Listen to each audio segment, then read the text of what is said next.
Start another fasting and prayer tomorrow. Says who? We just finished a 7-day prayer and fasting on this same matter. If you won't do it, I and my children will do. We'll go for fasting and prayer tomorrow. The Bible says we should keep on asking until our joy is full. Dear, you don't understand me. I'm not saying we should not fast or pray. But where is the faith? Where is our faith in the covenant and promises of our Lord for us? If we must fast and pray on every bluffing of the enemy, our faith is beginning to diminish and fear is setting in. The last time we finished the fasting and prayer, that same night, I still had that dream. I saw that animal like a goat chasing me around the house, even into our bedroom. I'm tired of all this. Yeah, I heard that statement. I heard that statement. That is a negative confession. I'm sorry. The Lord will forgive me, but it's just that I don't understand it. I'm tired of everything. I'm tired. Okay. I think we need to pray. Let's pray. Let's wake the children up so we can pray together. This nonsense must stop.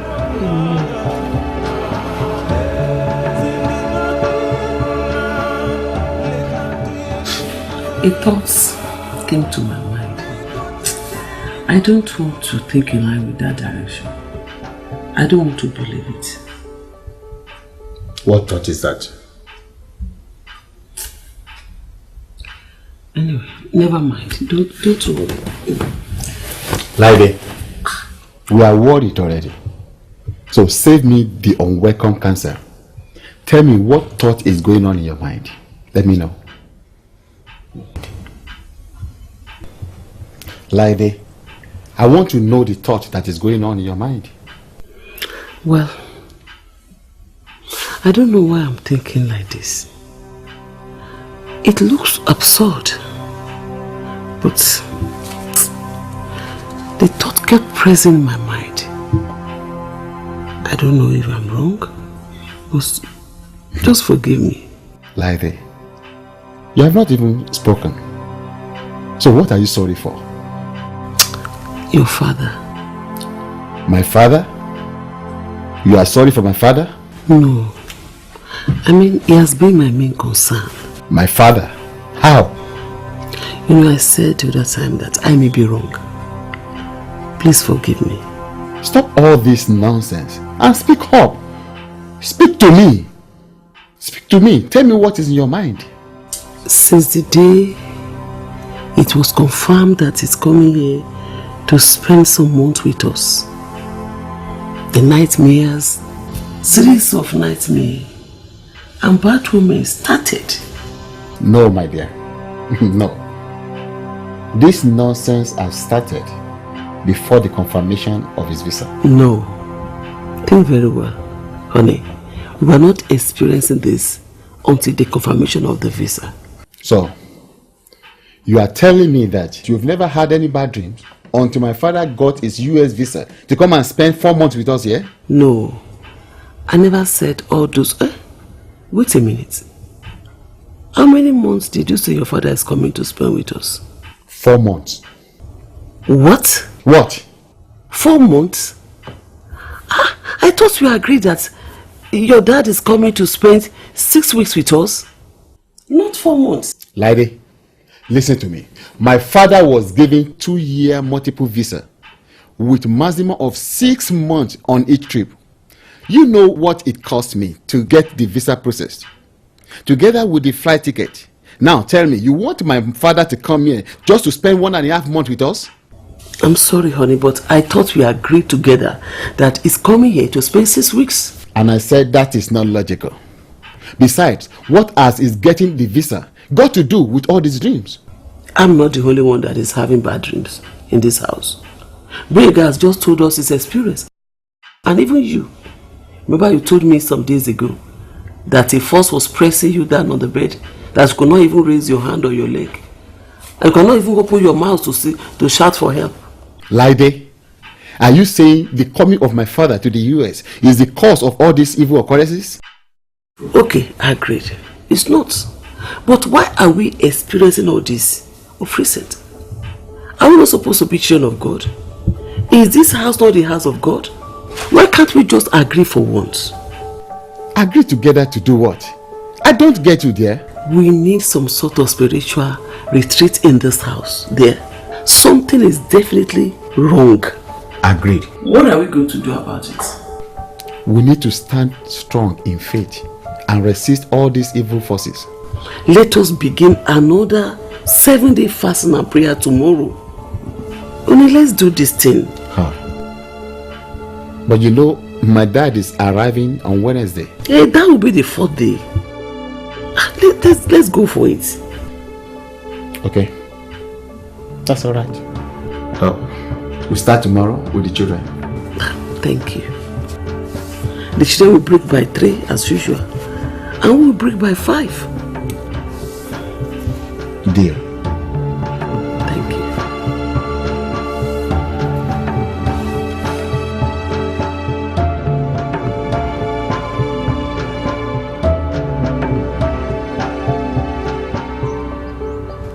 Luke 1:70-74. Just as he promised to his holy prophets long ago, now we will be saved from our enemies and from all who hate us. He has been merciful to our ancestors by remembering his sacred covenant, the covenant he swore with an oath to our ancestor Abraham. We have been rescued from our enemies so we can serve God without fear. Amen. Amen. Amen. I believe this is God talking to us this morning. This scriptures just read is a confirmation to what we are experiencing in this house these days. And that is why we are starting fasting and prayer today. What? No. Why? No. Oh no, not again, Mom. Oh God. Dad, is this true? Yes. Well, we just now did fasting and prayer. We're going skiing. Can't you people do this for us? Don't worry, children. Mommy is going to prepare good food for you this evening. It is very necessary for us to pray for spiritual strength and guidance in this home, okay? Boyega, what we experienced in the night was very bad. We have to pray against it. The scripture says, it is the will of God for us to be saved from all our enemies and from all those that hate us. What else did that scripture say? That we must live without fear. That is it. That's why I'm going to pray against every plan of the devil. That is the reason for the fasting and prayer. Yeah, and Grandpa's coming too. And what about him? He should come here safely.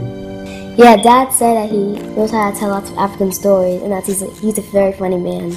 We're waiting for him to come. Okay. We are all going to pray now for the presence of God to cover us in this home and protect us from all evils. Before that, we are going to pray against every enemy of this house. So let us pray. Father,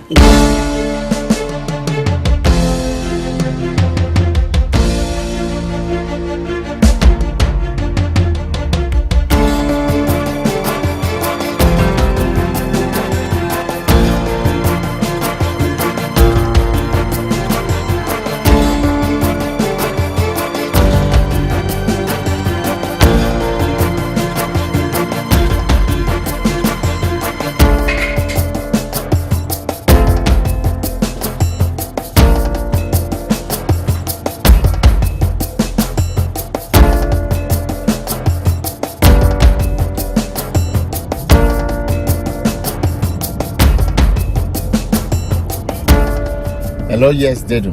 How's work? I'm off duty today. I have 1 week leave. That's good for you. Can I see you today? No. And why? We are all preparing to receive an important visitor. My dad is coming from Nigeria. Wow. I wish to know your dad. When is he arriving? He's leaving Nigeria tomorrow in the afternoon. Where are you now? On my way home, coming from the office. But we can still meet today. Can't we? Can you make it to my place today? Dedu, it's already 4:30 p.m. I need to get home. I'm hungry. Yes, baby, you can still make it. I can fix something here for you fast. Just a brief visit before you go back to your house. Come on. Dedu, this time is not good for us. It's not safe enough. Any of your friends or even church members could come visiting. We need to avoid gossip. We need to be discreet. No one will come visiting while you're here. I know what to do to shut them off. Should I be expecting you?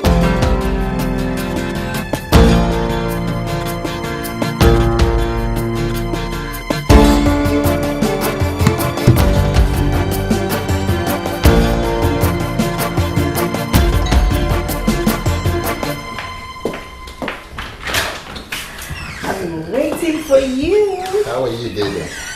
Good. So what can I prepare for you? Nothing. I will only take fruit juice. I want to eat her food. She promised me that she will prepare some dinner. Well, that has nothing to do with me. For the past 4 days now, I've been preparing food you will not eat. You will just take the meat or take some drink. I'm a woman too, and I have feelings too. They don't. Let's be factual. Laide is my wife. And we have 3 children. And what about me? Of course, you are just... I'm just what? They don't. You are a friend. A friend? Just a friend?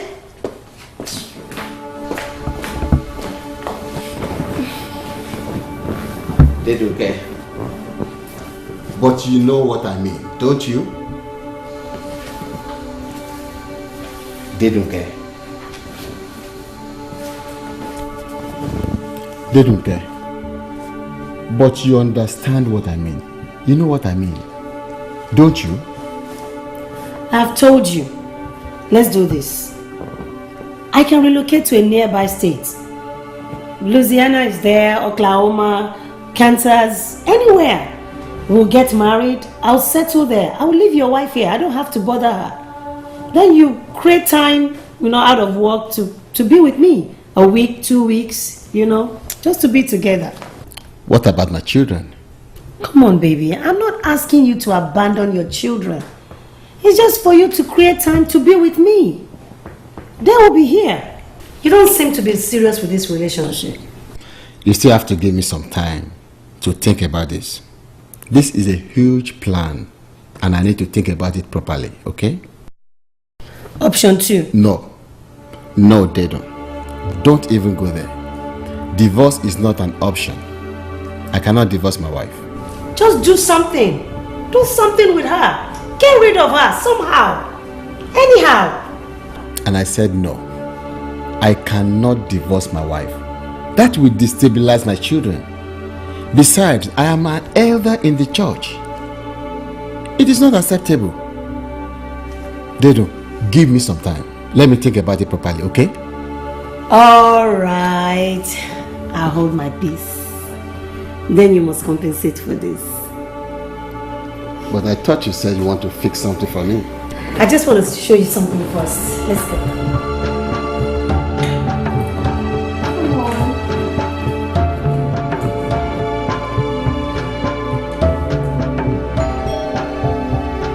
Hold on, I'm coming.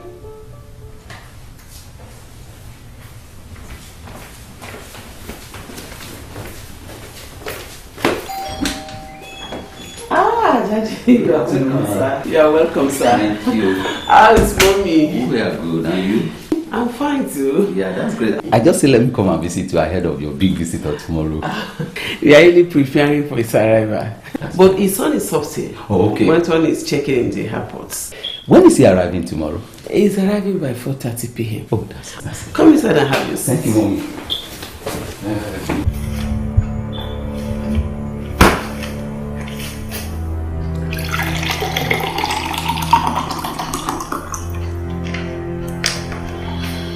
You are welcome, Pastor. Thank you, Mommy Boyega. Thank you very much. Splendid. I hope Baba will be our big visitor at the church on Sunday. Let's hope so, Pastor. What do you mean by that, Mommy Boyega? Will Baba not be interested in coming to church on Sunday? He will. But my husband once told me that nobody can force his father to come to church. Why? Because he is a traditionalist. He's a royal chief in his town. A royal chief? One of the kingmakers. Wow, that's a big one. A kingmaker. Oh, sorry, Pastor. I'm sorry for keeping you waiting. No, oh no. I've been having a juicy conversation with Mommy Boyega. I was monitoring his check-in. He's just checking now. Wow. Yeah, I came to visit ahead of his arrival tomorrow. Oh, thank you very much. I appreciate it, sir. I told your wife we shall be happy to have Baba as our big visitor on Sunday service. Yes, he will come to church. I also learned that Baba is a royal chief in your hometown. Yes, Pastor. You see, my father is one of the royal chiefs, a kingmaker. My family came from the kingmaker's family. In fact, I was told that in the olden days, we used to rule the ancient town, not until one of those Yoruba civil wars, when traditions suddenly changed. Then, we became one of the kingmakers. We don't rule, but we make the king. That's interesting. Is it hereditary? Yes.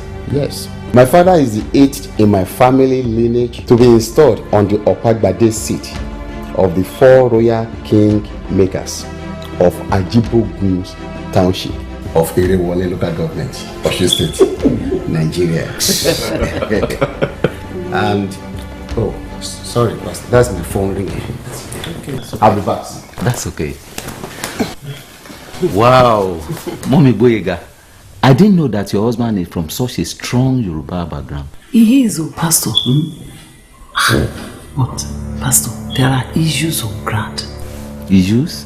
What issues? I don't know why we have been having some strange dreams and negative occurrences in our house of recent. Since when? Since we received information of his father coming to spend some months with us. I may be wrong, sir, but these feelings are more than just being coincidental. Mommy Boyega, tell me one of the occurrences. Pastor, bad dreams. It has happened to me more than 3 times now. And Boyega too. Suddenly screaming out of his sleep. So many other things I can't just lay my hands on. I'm not comfortable with it. But Mommy Boyega, you know you cannot stop his father from visiting. I know, Pastor. But I'm just confused. I don't know what to do. Prayers. Prayers. And prayers. That is the only thing you can do now. The whole family has been in 7 days fasting and prayer since Tuesday, Pastor. That is it. There is no other weapon now of prayer. That is the most potent.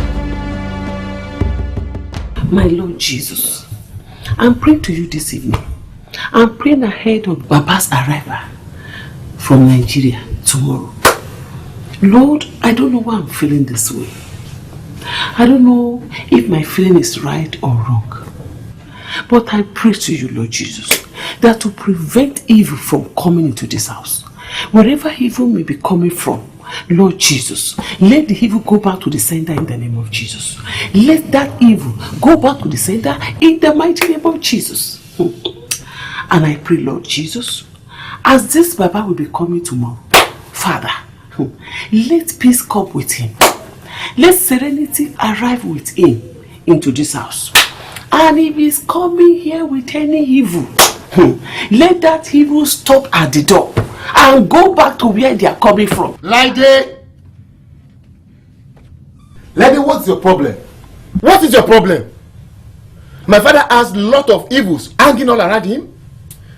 I heard you saying that every evil coming to this house should stop at the door. Alright. Should I pray that all the evil should enter the house? Eh? Lady, so you believe that my father has a lot of evils that is coming to this house with? So you think my father is a herald of evils? Isn't it? No. Honey, I never thought that. I've never thought that.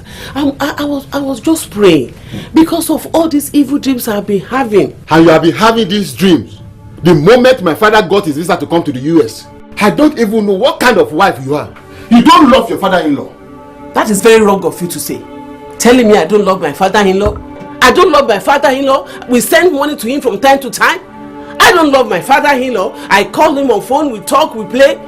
That is very wrong. Let me remind you, Lady. Last year, when your mom was coming to visit us here, you didn't have any bad dream. Did you? I even doubt if you had any dream at all.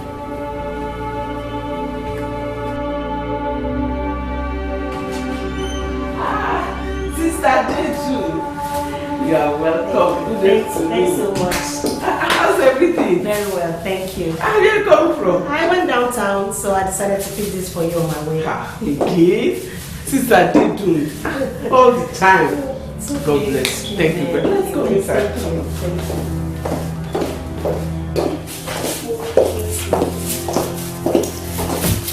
So, here. Thank you very much. You do things for us all the time.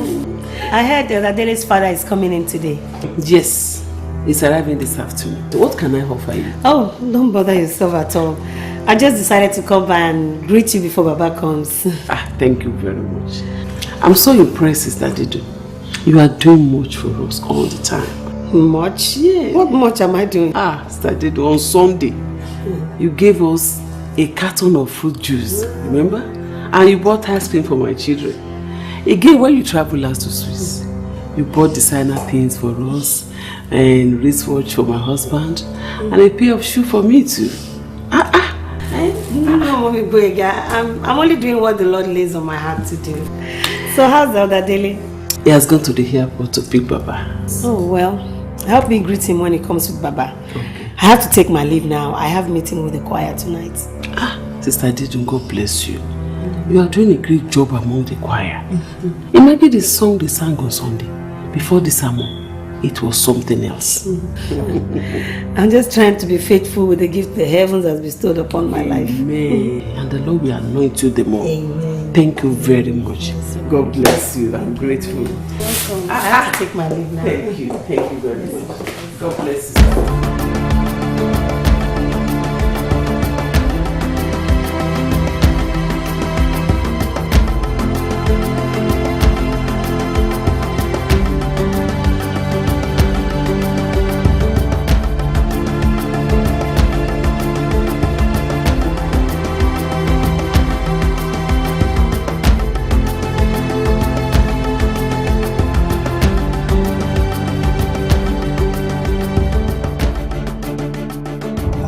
ṣe o máa tọ́jú wọn náà o. àmín. ibi táwọn ọ̀tá òròpó lè dé ó débẹ̀. àmín àmín bá mi. báwo ni ìrìn àjò yín ṣàlàáfíà lẹ́wà gbogbo lè ń kọ́. àlàáfíà ni sátidé tó kọjá la ṣe ayẹyẹ oríire ìrìn àjò lóyìnbó tí mo wá yìí. ìgbẹ́ tún káwọn èèyàn lẹ́nu jọ. Akànjí èmi lolóyè àkọ́kọ́ tí ó kọ́kọ́ lọ lóyìnbó ní gbogbo ìlú Ajíbógun. Gbogbo olóyè ló péjọ sílé mi tí mo fi lè pọtí tí mo fọ̀nà rókà mo fi gbogbo agbada dínran. Owó tó fi ránṣẹ́ náà lálo agbè ẹmu tó fẹ̀gbẹ́ lélẹ̀ ó tó 9. Ìyẹn ni gbogbo àwọn olóyè jẹ, àwọn èèyàn yòókù ló jọkà. Ẹlòmíín sì lákàrà àtẹ̀kọ́ lòun ò jẹ, gbogbo wọn la fún lóúnjẹ. Ọba ìlú Ajíbógun Olójògé Akíṣebíntín òun ò lè wá toró nípàdé pàjáwìrì pẹ̀lú alága ìbílẹ̀ Eréwọlédé àmúrásojú Balógun wá. ẹ ṣe lè pín góòlù sí pàtí nítorí pé ẹ ń bọ̀ wá sí Amẹ́ríkà. Kànjí kí ló ń sọ yìí ìwọ ló tún sọ̀rọ̀ báyìí. Ẹnìkan yìí pé erin kìlú mọ́mọ́ ọdẹ kan lè dá ẹ̀fọn pa ó tún dájẹ́. Èmi ò lè kúrò nílùú kìlú ọmọ mọ́ èmi Ọláyé Òtán Àbẹ̀jóyè. Òwúlé alábàáwọn mo fi mọ́lé ẹ mọ́ ọ̀fẹ́ yẹn ẹsẹ̀ dárúwé pẹ̀nù. Mo lè jáde nílùú kìlú ọmọ mọ́ ọlọ́mọdé kó gun ilé wa kúrò nílùú. Ó ṣe pẹ̀lẹ́ arákùnrin ìlẹ́wọ̀ arákùnrin. Òun máa gbọ́ Yorùbá Igbo ni. My dad is busy. Welcome sir. Pẹ̀lẹ́. ìkan náà àwọn tó ń bá mi ṣiṣẹ́ ní ọ́fíìsì mi. Ṣé pé Akànjí ṣé àwọn yánmírín náà wọ́n wà l'Amẹ́ríkà ní. wọ́n pọ̀ gan-an wọ́n pọ̀ nílùú ìgan. wọ́n pọ̀ gidi nílùú Ajíbógun oríṣiríṣi nǹkan náà ń tà lọ́jà ọba. Ṣé náà fọ́n káàkiri ìlú bíi iná orí. Àdúpẹ́ Akànjí àwọn olóyè kan lù wọ́n ní Amẹ́ríkà rẹ̀ ń jẹ́ bẹ́ẹ̀ kò ṣe. Àmì àti délé o.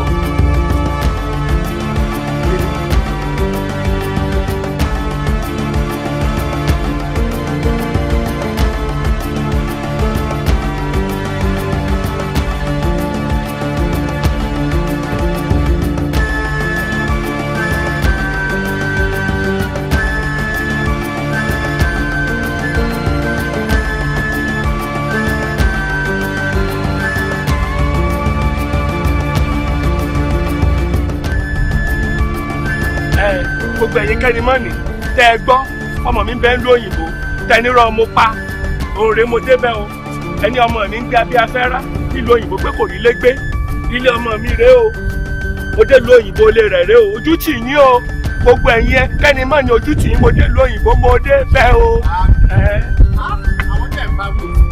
Wọn ò sí bí ṣùgbọ́n lẹ́dàá wọn ń bẹ ní ojú tì yín ojú tẹ́lẹ́dàá yín ojú tì yín ọ̀ọ́bì yín o.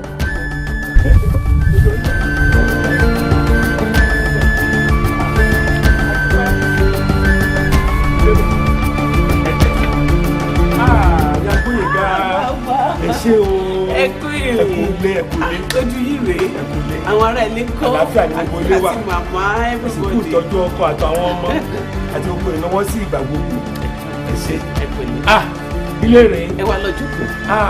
àfi akíṣe bí tí ò tó báyìí ilé rèé bí àfihàn ṣe o.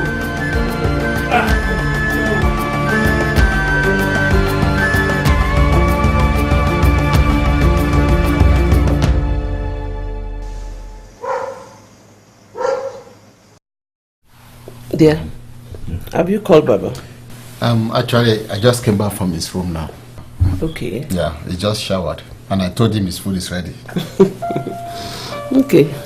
Baba is very funny. Baba is very funny. A couple, sir.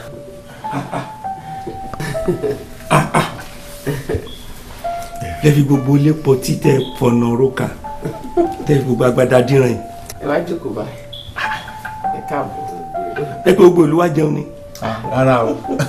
Ẹ̀yin náà, amẹ́ta yìí náà ni. Ẹ̀yin ni láyé fi kí káàbọ̀.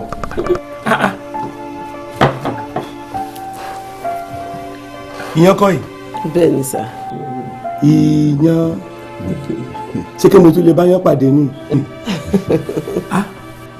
Mọ́mọ́ kọ́ yìí. Bẹ́ẹ̀ ni sà. Àtẹ ẹ̀fọ́ rè. Bẹ́ẹ̀ ni sà. Ẹ̀fọ́ rírò. Ògùnmọ̀rẹ́ àbí àjẹ ẹ̀fọ́ wò. Èmi ò mọ ètò jẹ́ǹbẹ̀sà mi ò bóyá àjẹfáwò. Àjẹfọ́wò. Àjẹfọ́wò. Àjẹfọ́wò. Báwo lèèyàn ṣe jẹ tó tún fọwọ́ ẹ̀ mọ́lẹ̀? Ó dùn ni. Ó dùn ni. Ẹ̀yin ò jẹ́ rí? Èmi ò jẹ́ rí sà. Àdúpẹ́. Tó mo ti ẹ̀rẹ́fọ́ jẹ ní ìlú dúpẹ́. Ojú tún tì wọ́n. Ojú tì wọ́n. Àwọn wo tún nìyẹn? Àwọn ọ̀tá ni wọ́n pọ̀ nílé. Wọ́n fẹ́ ń wá. Wọ́n ní bí mo bá dọ̀hùn ewé mi mọ̀ jẹ bí ewúrẹ́. Sàláàdì náà ń pè yẹn sà. Sàláàdì. Àdúpẹ́. Omi ìṣòwò ni. Àwa bẹ̀rẹ̀. Ẹ dúró náà, ẹ jẹ́ ká gbàdúrà ká tó máa jẹun. Àdúrà. Ẹ jẹ́ ká gbàdúrà. Nígbà àgbà kan lẹ́ẹ̀kan. A ní ká dúpẹ́ lọ́wọ́ Ọlọ́run náà ni. Yóò sì tó mẹ́ta ní ìsìn tá a ti gbà yíyẹ tí mo dé yìí. Ẹ jẹ́ ká gbàdúrà. Ọ̀ya ẹ má gbà. Bàbá wa àti Ọlọ́run wa dúpẹ́ lọ́wọ́ yín fún ìpèsè oúnjẹ yìí fún wa. A dẹ̀ dúpẹ́ tí ẹ mú àwọn bàbá débi láyọ̀ àtàlàáfíà. Àyà oúnjẹ náà sí mímọ́ lórúkọ Jésù Kristi Olúwa tó olùgbàlà wa. Àṣẹ.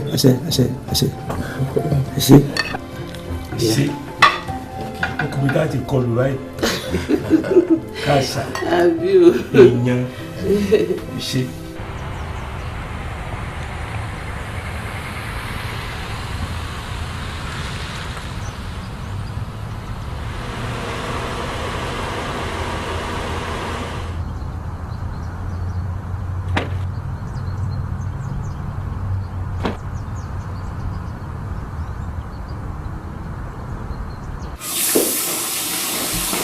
Mom, Dad said Grandpa came back from Nigeria. Yes. Is he a very old man? Can I meet him?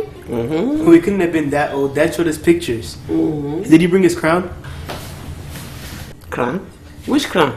Dad said in Nigeria that he was a king. No. I never said he's a king. I said he's a kingmaker in my town. Can we greet him? Sit down. No. He must be sleeping by now. No jet lag. After taking his lunch, he went upstairs to rest. Let me go see if he's sleeping. No. Boyega, no.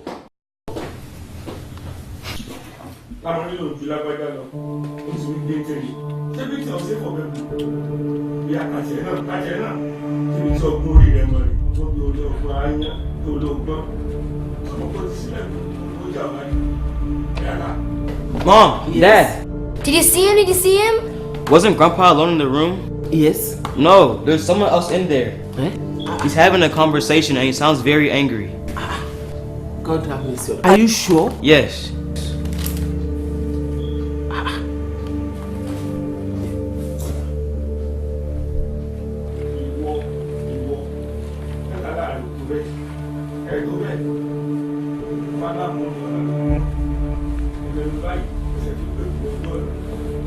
Ó dàbí wípé ogun ilẹ̀ gbóná tó ń jà nídìí yóò ti padà lẹ́yìn rẹ̀.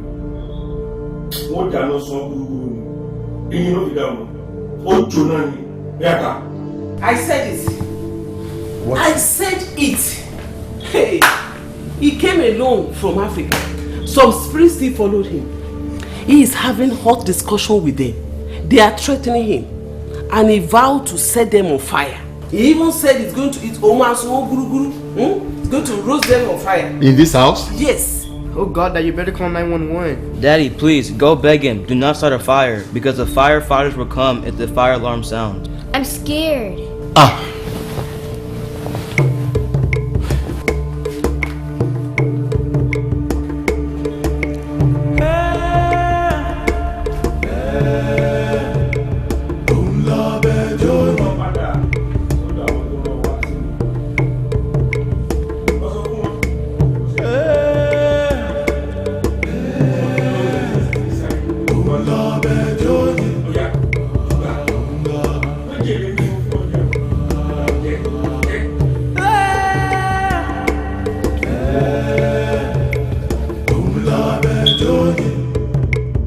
Abalamu ni, Olalamu.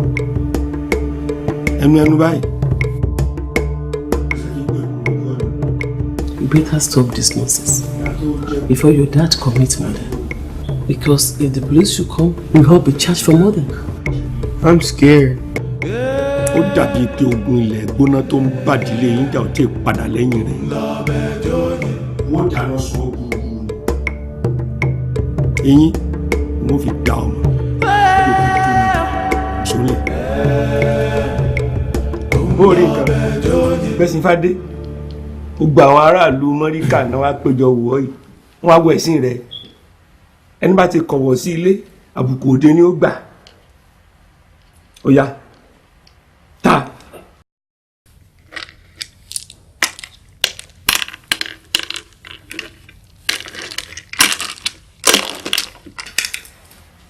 Sọ́tán. Ṣébi tó gbọ́n orí rẹ̀ mọ̀ rẹ̀ ọgbọ́n bí gbọ́n orí áyán. Báyìí.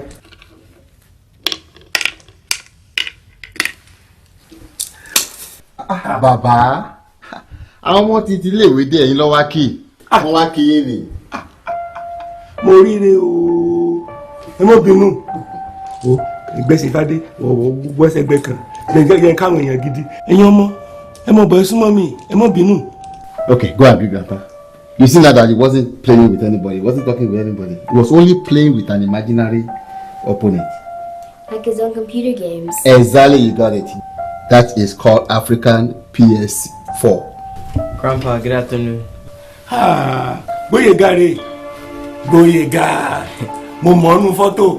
Gàrí, jókòó. He knows my name? Yes. Gbóyèga rè, mo mọ̀. Diwúrà rè. Diwúrà. Ìyún ajáde Diwúrà. My name is Mary. Èmi ò mọ orúkọ òyìnbó rẹ̀. Yorùbá mo mọ̀. N bá sì ti pè ọ́ lọ́jẹ̀. He knows your name. That's your traditional name. Diwúrà? Yes. What's the meaning? That you are a crown of gold. Really? Inú rẹ̀ ó dùn. Mọ́kọ́ládé ni. Mọ́kọ́ládé mo mọ̀ ọ́ náà nú fọ́tò. Mo bọ̀ ní. Inú yín ó dùn kárí ayọ̀ yín ó kún.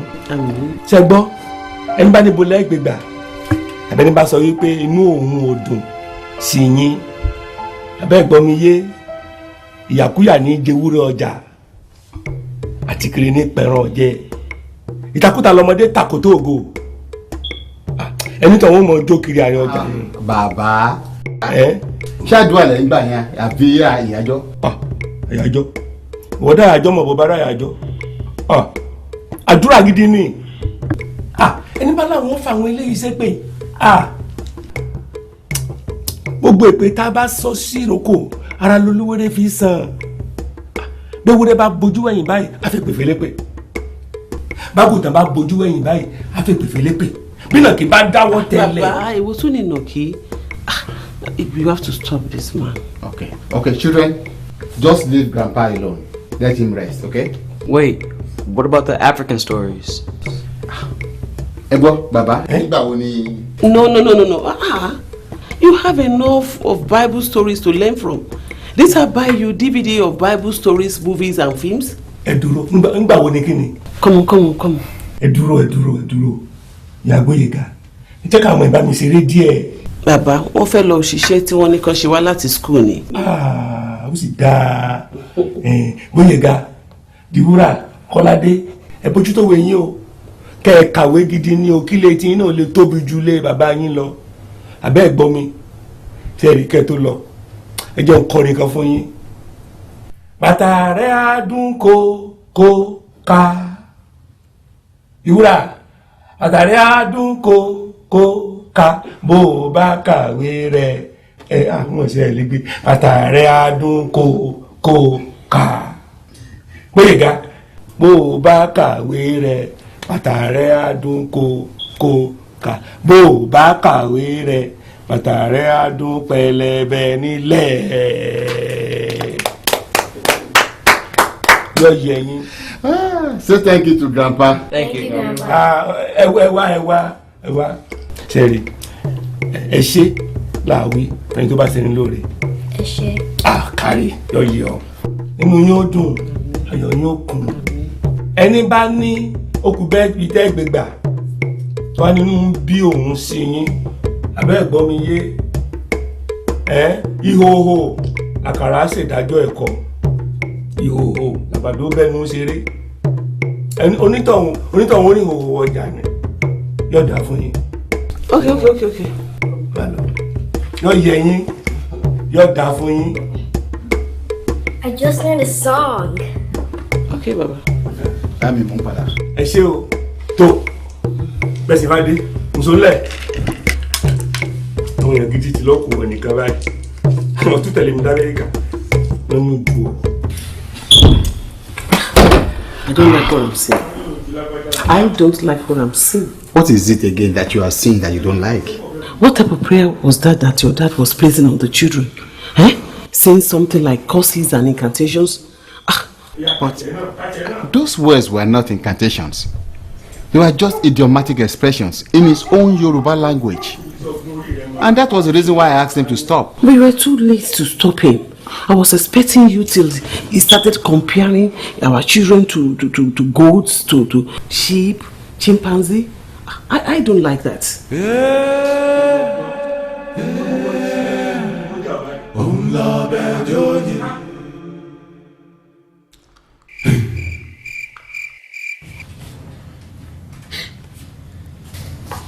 Dear, won't you come to bed? I will come whenever I'm ready.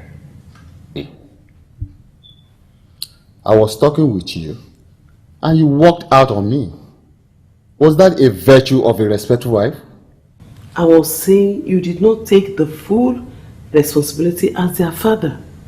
You are supposed to stop all those incantations and evil concoctions of war to our children. And I said they were not incantations. But why the noise? People are already sleeping. Okay, I'm sorry. All right, okay, thank you. You can go.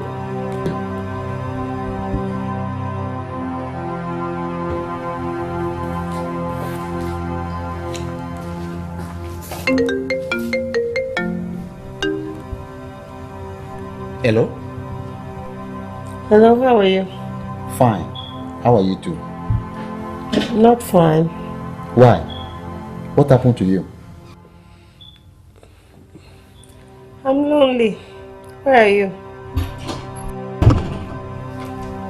I'll be late to the office tomorrow. I will not be around until after 11. Okay? Office? Oh, I understand. Good night. Good night.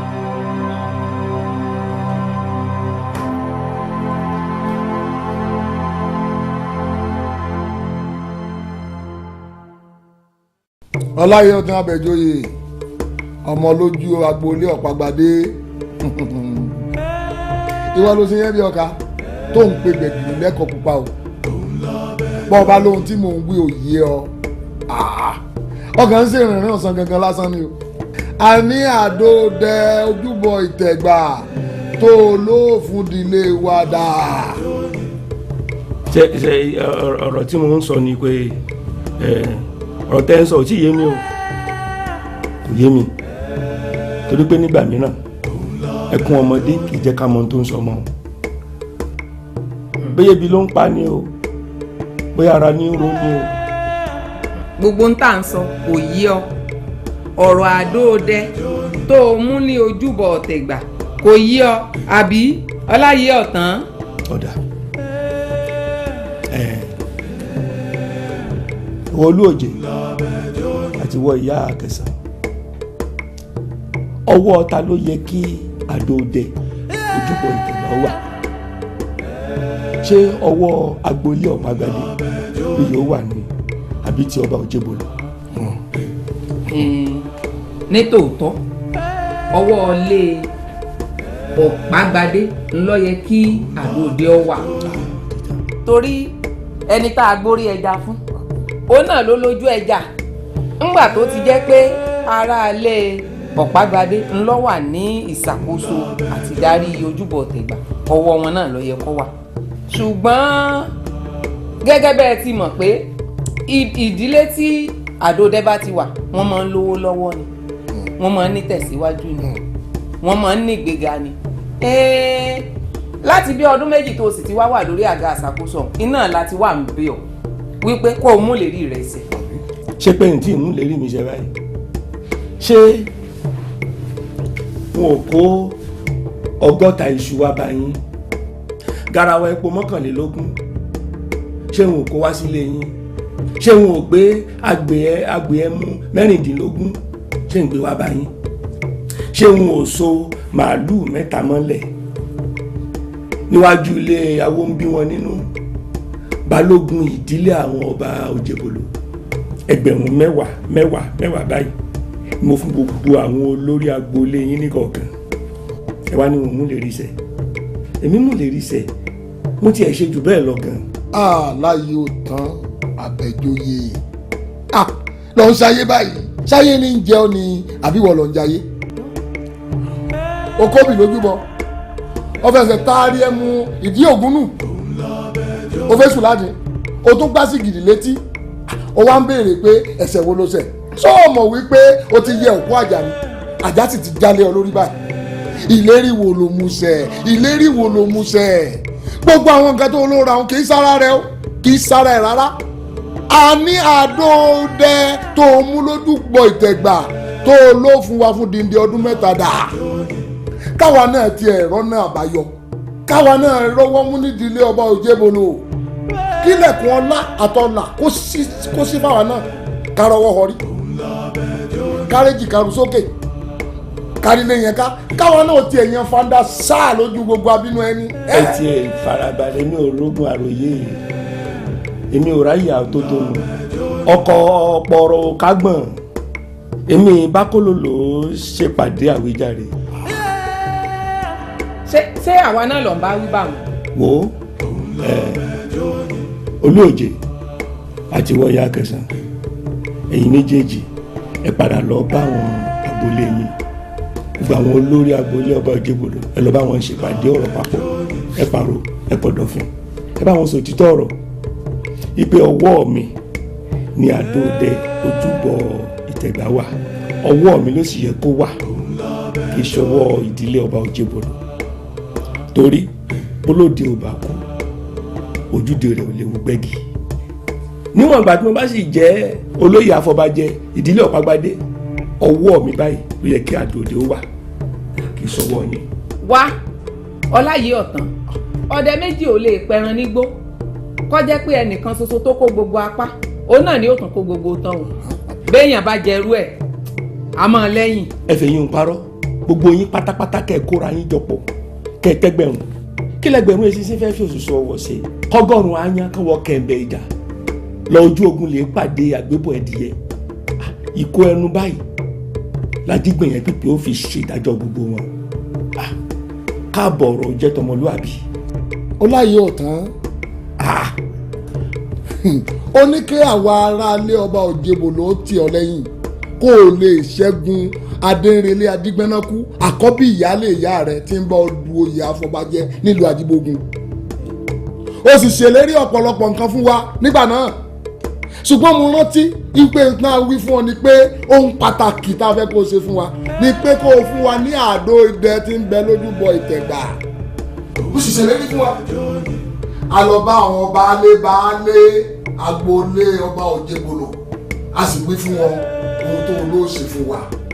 Ó sì borí ọ̀tá rẹ̀, ìwọ ló bọ́ sórí àga afọbajẹ tó tọ́ sí ìdílé yín. Ọláyé ọ̀tán Àbẹ̀joyè, ọ̀dàlẹ̀ balẹ̀ kú o, ẹ ń bá dalẹ̀ yóò balẹ̀ lọ. Gbogbo ilé yín ní ọwọ́ ilé ọba Òjòbò ló balẹ̀ torí pé èmi ò dalẹ̀ ẹni tí ò bá sì jẹun gbì kì í kú gbì. ẹni tó bá máa dalẹ̀ kì í máa dalẹ̀ máa fi ìdùnnú dá irú tó di kalẹ̀ nu òun gbádùn kiri òun náwó yàfùnyàfùn ó tún lọ sílùú òyìnbó báyìí òfin ilé pọtí ọfọ nàrókà ó mú gbogbo agbádá òfin díràn àgbà tó ní tìjú ní jẹun kò fọmọ tí ó palẹ̀ mọ́ àgbà àyà tí ò ní tìjú ní jẹun tán tàwòtàwò omi tó bá gbàgbé orísun rẹ̀ gbẹ ni. kó sángbá lẹ́nu rẹ̀ olóòjé fún tó sọ ṣé èmi làgbà tí ò ní tìjú tó jẹun tán tàwòtàwò èmi. ọlá yìí ọ̀tán àbẹ̀wò ṣé wípé ọ̀tàn wa jẹ ní lágboolé ọba Òjègbòrò tó fi dórí oyè ọwọ́ adórí oyè tán ọwọ́ akọ̀yìn sí àwọn tí ń ràn ọ́ lọ́wọ́. imú mọ̀ níkà o imú níkà ó ní òjì agbóòrùn ẹni ibi wàá jẹ́ oyè ọ wípé kángun èyí tá à ń bá a lọ yìí yọ kángun síbi kan. ẹ ti ẹ̀gbọ́n náà ẹ wá oore pẹ́ a sì rí gbàgbé ẹrú pẹ́ nílé ó dánmọ́ bẹ́ẹ̀ mọ̀ tán ẹ ṣáà máa àrọ́bá bàbá tán abẹ́sìn káwọ́ ni àwọn baba ńlá yín ṣe náà ń ṣe fún ìdílé ọba Tẹ̀tẹ̀rẹ̀gùn Oníbòtújẹ ẹ mọ̀ ni ẹrú ogun jàyè àwọn baba ńlá yín ìjánu ẹṣin ni wọ́n máa ń kó fún ìdílé ọba ẹ̀yin ò mọ̀ tún mọ̀ ọba Òjèbò lónìí ẹ mọ̀ ó dáa ẹ̀fọ́ làálì ni ọba Tẹ̀tẹ̀rẹ̀gùn Oníbòtújẹ máa ń jẹ kì í jẹ ẹ̀fọ́ ìbòlò àwọn baba ńlá yín ni wọ́n sì máa ń bá ìdílé ọba wá ẹ̀fọ́ ọ̀hún kó mọ́ bá a gbàgbé torí kẹ́sì mọ̀ bẹ́ẹ̀ ṣe rí ìpẹ́ gbàgbé ọ̀rọ̀ kó mọ́ bá a gbàgbé ni wọ́n ṣe fún àwọn baba ńlá yín ní ìnagijẹ ọba Ìjẹ̀bòlò akérèjọgbọ́n àkìkà lórúkọ baba ńlá yín tẹ́lẹ̀tẹ́lẹ̀ ẹrú ogun Ìjàyè gan ni àwọn baba ńlá yín ọba ilé mo bá dé ọba kẹrin tó jẹ lẹ́yìn ọba Tẹ̀tẹ̀rẹ̀gùn Oníbòtújẹ òun ló kàn fi oyè afọbajẹ ta àwọn baba ńlá yín lọ́rẹ nítorí náà ẹ kì í ṣọmọ bíbí ìlú Ajíbógun ẹrú ogun Ìjàyè gan nìyí àwọn baba ńlá yín torí náà ta ní ìbéèrè náà yìí méjèèjì. ọ̀ka àbọ̀ wọ́n ti wulẹ̀ ní ẹni tí ọba jogún kógún ìtànkítàn ní ọmọ ọba. ló bá yín débi ìtànkítàn tẹ́ ń bọ́ ni.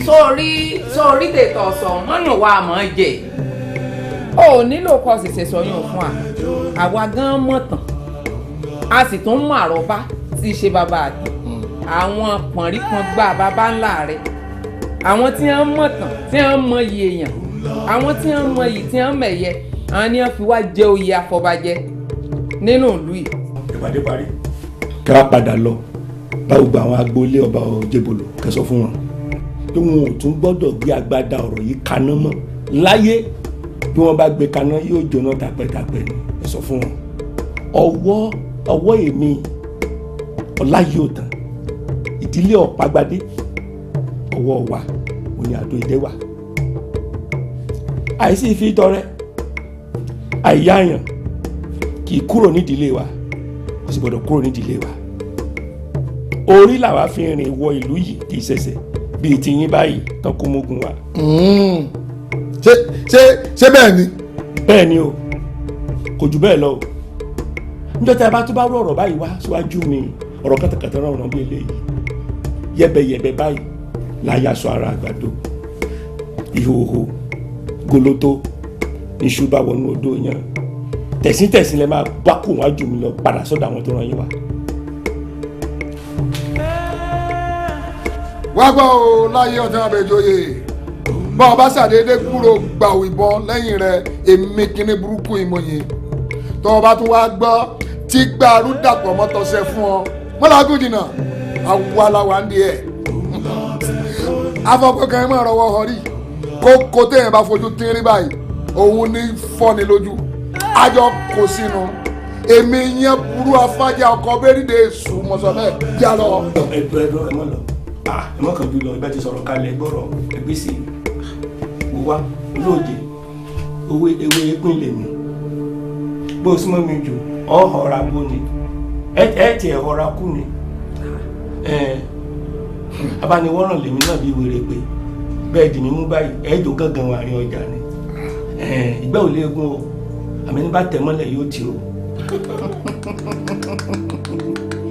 ọlá yìí ọ̀tàn àbẹ̀jọyè ìgbéraga rẹ̀ ìmọ̀ pọ̀ ó pọ̀ jù ọ̀pọ̀ oògùn rúmọ̀gàlè kí n lọ gbẹ́kẹ̀lé wò ó mo lè fòyín mo lè fọ̀hún iní sí ológìnní ti fi já sínú omi gbóná bẹ́ẹ̀ni béèyàn bá sì sọ wípé atakóró wọnú àdó lòun kọ́rán tí o kò lè gbọ́mọnú rẹ̀ wọ̀. bẹ́ẹ̀ni. irọ́ ṣe pọ̀ lẹ́nu yín gan bí eléyìí o ọ̀ka bímọ tiẹ̀ sílẹ̀ ò bóró ológìnní bí tiẹ̀ sílẹ̀ ó bẹ́ hàn náà ìkàlọ́mọ ejò náà kí ológìnní fẹ́ fi ọmọ àmọ̀tẹ́kùn ṣe bẹ́ẹ̀ bá pa mí tì tẹ táwọ́ sọmọ gbọ́gẹ̀dẹ̀ bá káwọ́ rẹ̀ méjèèjì sókè báyìí ara rẹ̀ ni ó fi lù. ó ti dáa ẹnu ẹ̀ lájọ wà yìí. ó gbúrò gbọ́. ẹ̀yin náà rí mi wò bí ìran.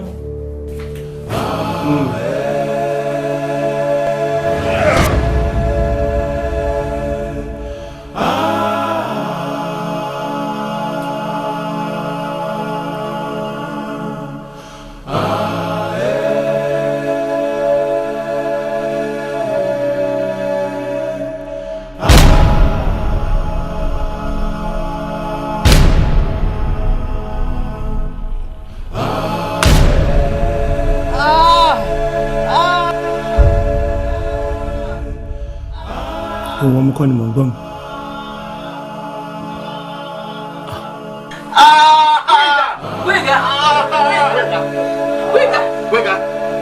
Olóòjé. What's wrong with you? Ìyá Kàsá. What did you say? Come on, speak out. Speak. Ẹ ti ya bẹ̀rẹ̀ sí yìnbọn nu. Tí ń yìnbọn ogun sí mi. Someone, he hit my chest with a big rod. Ẹni tí bá ti gbúrò ìbọn ẹ̀yìn lẹ́yìn. Did you see his face? How did the person look like? Ẹni tí bá ti rí tán dàgbà orúkọ mọ́tọ́sẹ́ ẹ̀yìn lẹ́fà. He ran after me and hit my chest. I didn't see his face. Ti ya bẹ̀rẹ̀ náà nù àbí? Tó. God, Jesus, have mercy. Have mercy. Hey, sorry. Gbọ́ o. Ẹni bá sọ ògúlù tó ní kó mọ retí ìdàrọ́ o. Ẹni bá sọ ògúlù tó ní kó mọ retí ìdàrọ́ o.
Ọmọdé ló ń fàtẹ́gùn ìjì yìí àbí àgbàlagbà omi àtẹ̀yìnsà wọ́n gbogbo wọn padà síbi tó ti ń bọ̀ omi àtẹ̀yìnsà nítorí wípé iná ẹ̀wèrè kìí ṣe mú ṣeré alẹ́ o àfọwọ́fọ́nà kan kìí dúró rojọ́ o iná bí ń tíjú ọmọ lọ́wọ́ òjò wàràwàrà pọmọbọ̀ lódò kíkó yálé ọ̀tá kárùn ó yálé ọ̀tá kí bàmíjọ́ yálé gbogbo ẹni tó ń fogún jà mí tọmọtọmọ o. Bàbá mi kílẹ̀ ṣe. Àkànjíbò lára ọmọ òun. Ọmọ wo? Ọmọ mi? Báwo lẹ ṣe mọ̀ pé nǹkan ṣọmọ mi? Àmúgbàriwo ni.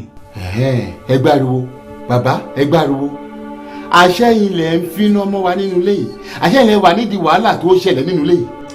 Àkànjọ ọ̀rọ̀ rí bó ṣe ró yẹn o. Báwo lọ ṣe rí bàbá ẹ dúró rí aṣọ òfu ẹ ń miṣẹ́ rẹ ẹ̀ ń pọ̀fọ̀ ẹ̀ ń pògèdè nínú ilé tí ta ti ń ké pe orúkọ Olúwa lọ́sàn-án àtòru. Àkànjí báwọn kọ́ lọ̀rọ̀ rí bàjẹ́kẹ́ sì ètò yìí tán o kò ṣeé ṣe láàbọ̀ o. ètò wo bàbá ẹni iná bíntín tí ń jọmọ lọ́wọ́ odò ara tí ń pọ ọmọdé bọ̀ lódò. Àkànjí báwọn kọ́ lọ̀rọ̀ rí o ọ̀rọ̀ rí bẹ́ẹ̀ o. báwo lọ̀rọ̀ ṣe rí bàbá báwo lọ̀rọ̀ ṣe wí. Jesus bàbá kí lélẹ̀. I just came and met him like that. Bàbá kí ló dé tẹ̀ fi ṣe báyìí sí wa. Kí ni mo ṣe ya Gbóyèga Àkànjí kí ni mo ṣe. kí lẹ̀ ṣe bàbá ẹ̀ ń miṣẹ́ rẹ́ ẹ̀ ń pọ̀fọ̀ ẹ̀ ń pògèdè ẹ wá ní kí lẹ̀ ṣe. Àkànjí ìyá Gbóyèga ọ̀rọ̀ rí bẹ́ẹ̀ ṣe ń ròyìn ogun tí mò ń ṣe ìyájú ọmọ ni o. ájò wo lẹ̀ ń ṣe ẹ tún sọ wípé. kí náà tún sọ. Never mind. Never mind? What do you mean by that? I shouldn't mind? Hey, when some evil things are being said about my children, you said I should not mind? All this nonsense must stop. I've seen this before now, and I told you. Hey! Kí ló dé tẹ́ fi ṣe báyìí sí mi? Kí ló dé tẹ́ fi ṣe báyìí? Kí lẹ rí tí mo ṣe? Àkànjí, mo lálàá, mo ráwọn ìdílé ọba Òjébolo, wọ́n ń lérí, wọ́n ń fọ́ntá, wọ́n láwọn ó gbógun tì mí. Mo ní irọ́ ni. Irọ́ náà ń pa o. Oṣù tí òwú aláǹtakùn lé fi dín dí òṣùṣù ọwọ́ ṣe. Mo ní 20 ọdún lónìí tí ajá ti ń gbénu ilé, ìgbẹ́ lọ̀bọ wà. Bí mo ṣe tají báyìí, mo gbáriwo tán, mo gbáriwo ọmọ. Mo sì ti mọ̀ wípé àwọn Olúòjé àti Ìyá Kẹsàn wọ́n ti yìnbọn nu. Torí wọ́n ní táwọn bá ti yìn, táwọn bá ti gbúròó ìbọn báyìí, wọ́n làwọn yìn. This is it. Wọ́n ti sọ fún mi tẹ́lẹ̀, wọ́n ti kìlọ̀ fún mi, èmi ni mi ò gbọ́. Pé kí ni? Pé wàhálà lẹ̀ ń gbé bọ̀ láti Nàìjíríà. Èwo ló kàn mí pẹ̀lú àwọn ará ilé ọba Ebolo àti àwọn Ìyá Kẹsàn? Èwo ló kàn mí? Mo tún gbọ́ tẹ̀ sọ wípé wọ́n yìnbọn fún sí wa. Ẹ jẹ́ ránṣẹ́ sí wọn, tó bá gbébọn wá. Àwọn border patrol ló máa arrest wọn láti airport. Ẹ̀wọ̀n ni wọ́n kú sí. Ẹ jẹ́ ránṣẹ́ sí wọn. Farabalẹ̀ pẹ̀lẹ́pẹ̀lẹ́ Àkànjí pẹ̀lẹ́pẹ̀lẹ́ ọ̀rọ̀ orí bó ṣe ń sọ yìí o. Báwo lẹ ṣe lò sí bàbá? Báwo lẹ ṣe fẹ́ kí n lò sí? Ìjà tẹ́ ìjà kù ní Nàìjíríà ẹ tún gbé ká mi mọ́lé ẹ gbé wá ká mi mọ́lé l'Amẹ́ríkà. Àwọn ìdílé wọ́n tún wá ń ṣèlérí nípa àwọn àyìnbọn tọmọtọmọ. Bàbá ìjà wàhálà lẹ gbé wá sílé mi yìí o èmi ò fẹ́ wàhálà o bàbá. Wàhálà báwo ni? Ìjà yóò kàn ọ́ Àkànní. Ìjà yóò kàn ọ́. Èmi àti ìdílé àwọn ọba Òjébolo la dá mi ìjà kaná a sì jọ ro ka wàhálà rẹ̀ jẹ ni. Kò kàn ọ́. Kò kàn mí lẹ̀ ń wí. Èmi ò fẹ́ wàhálà nínú ilé mi o. Bàbá gbogbo nọ́ọ̀sẹ̀sì gbọ́dọ̀ stop o. Nọ́ọ̀sẹ̀sì. Wà dúró ní sùúrù jẹ́ ìsàlẹ̀.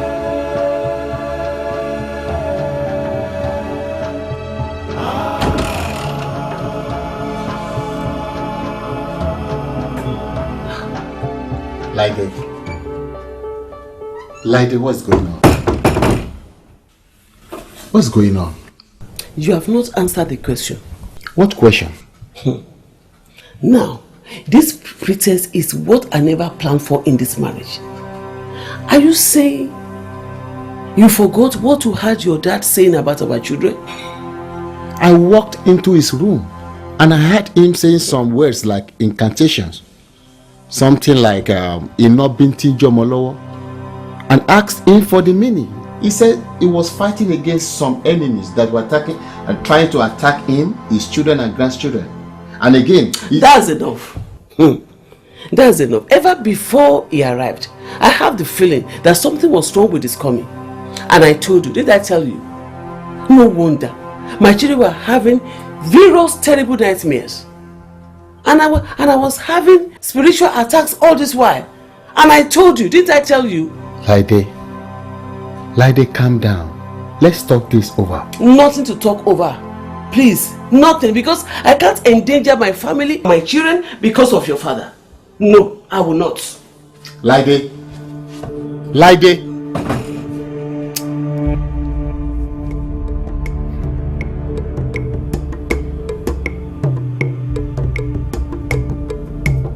Wọ́n yìí wo ẹnu kó tẹ́, mo gbọ́dọ̀ tẹ́ lọ́wọ́ àwọn tó fẹ́ mi.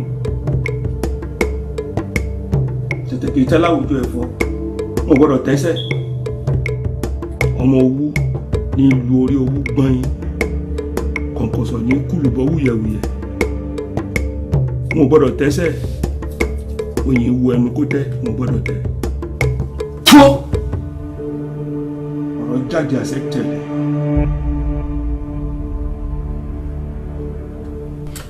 Lade, you are not being realistic and you are not patient enough. It is you who is not manifesting wisdom. Your house is on fire and you are being sentimental. Baba's presence in this house does not favor us. He came into this house with lots of issues. Then let's face the issue and address it. But I will not agree with you sending the old man back to Nigeria after spending just 1 week here in the US. That is not fair. It's not fair on him. Is it until our children get afflicted with evil spirits from some unknown enemies that we come to our senses? Eh? Baba goes back to Nigeria next week. No. Baba stays here until the date on his return ticket. Lie, Dele. Lie.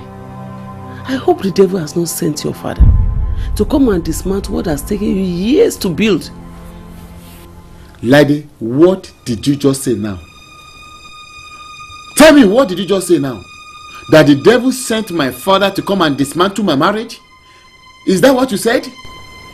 I'm sorry, but I didn't mean that. I didn't mean to say that. Then tell me what you meant. What did you mean? Lady, what did you mean?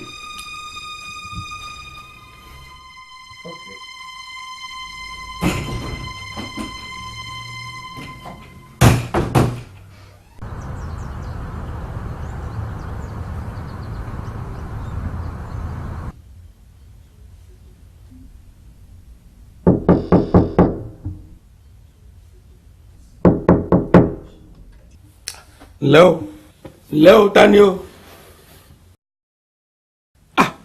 Gbóyèga pẹ̀lẹ́.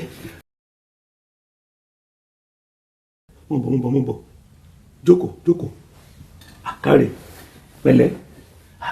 Adégbóyèga káre. Ọ̀kín olóòlà ayùn. Àlàdé wù mí ọ̀kan bàbí. Bá méjìlá yòókù tọrẹ fálágẹmọ káre pẹ̀lẹ́. Àwọn àbúrò rẹ ńkọ́? Grandpa, I had a terrible experience in the night. Akíkà. Gàmbàrí pàdé ànàgó. Ọkàrin tí ó túnmọ̀ èdè. Yọ̀yọ̀. I was being chased by someone with a big cane. Inú rẹ̀ ó dùn. Ọkàn rẹ̀ ó balẹ̀. Gbóyèga, what are you doing here? Ìyá Gbóyèga. Ẹ káàárọ̀ bàbá. What are you doing here? I was just... Come on. Ìyá Gbóyèga. Bàbá ó fẹ́ lọ sí school. Ó yẹ kó ti wà ní class gan sìn. Ṣé ti gbọ́? Ó dà. Ǹlẹ́ o.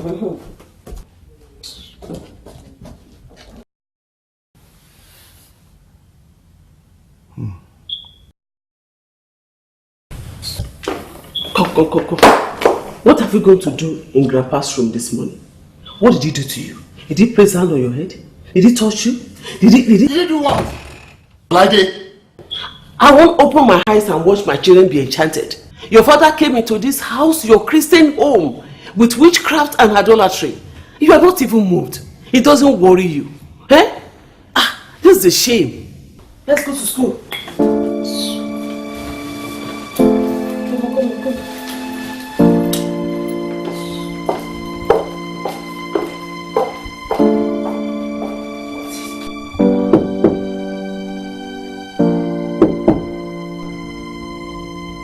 Tani. Ẹ káàárọ̀ bá mi. Bámidélé. Pẹ̀lẹ́. Ọmọ àrólé gorí ìtẹ́. Ọmọ alágbàlá àṣà sí bójú ọjọ́ bá kó fírí. Pẹ̀lẹ́. Ǹlẹ́. Bámidélé. Mo gbọ́ kí ló ń ṣẹlẹ̀, kí ló dé? Atẹ́gùn sọwọ́ òdì, ilé ń gbóná. Ilé ń gbóná kẹ̀. Lè dẹ̀ sọ fún mi látànà. Air condition tó ń múlé tutù ó ṣiṣẹ́. Ọ̀rọ̀ mi ò yé ọ, Bámidélé. Ọ̀rọ̀ mi ò yé ọ. Ajá tó ti rí ni tẹ́lẹ̀ tó ń jùrù. Tó wá rí ni tó ń gbó. Ó yẹ ká fura.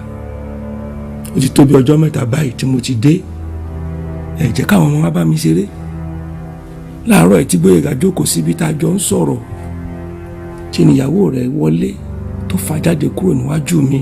bá mi ipò tán bẹ́ẹ̀ yìí náà ò dáa tó ó kù díẹ̀ káàtó. báwo. ẹ̀ ń dúró lórí aṣọ funfun ẹ̀ ń pọ̀fọ̀ ẹ̀ ń pògèdè. Bándélé n ò pọ̀fọ̀ n ò pògèdè mò ń wúre ni àlá tí mo lá lóru ẹni ni ò dáa. àwọn agboolé ọba Òjégbòló ni mò ń bá wí. àwọn ló sọ fún mi lójú àlá wọn láwọn ò bá mi jà tọmọtọmọ. nígbà tẹ́mi náà sì ìsàrógun sá ni mo ṣe dìde ìjà sí wọn mo dérú padà síbi tó ti ń bọ̀ ni n ò pọ̀fọ̀ n ò pògèdè. ẹ̀dúró náà bá mi ilé Ọlọ́run ní bíbá yìí ẹ lè máa ṣe ìrúbọ kẹ́ tó máa ṣe tuntun nínú ilé yìí o. Bámidélé èèyàn Ọlọ́run lèmi náà bẹ́yẹ bá ṣe fò láṣẹ sọ̀kú ẹ̀. ó dà sọ fún ìyàwó ẹ̀ kókó mọ́ bínú ìwọ náà ẹ má bínú wọn ò jẹ́ dáṣọ irú ẹ̀ sóró mọ́ ẹ ti gbọ́.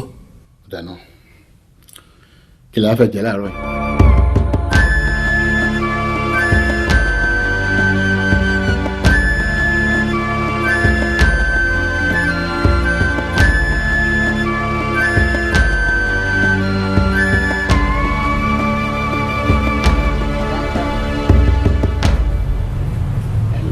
Good morning, Sister Laide.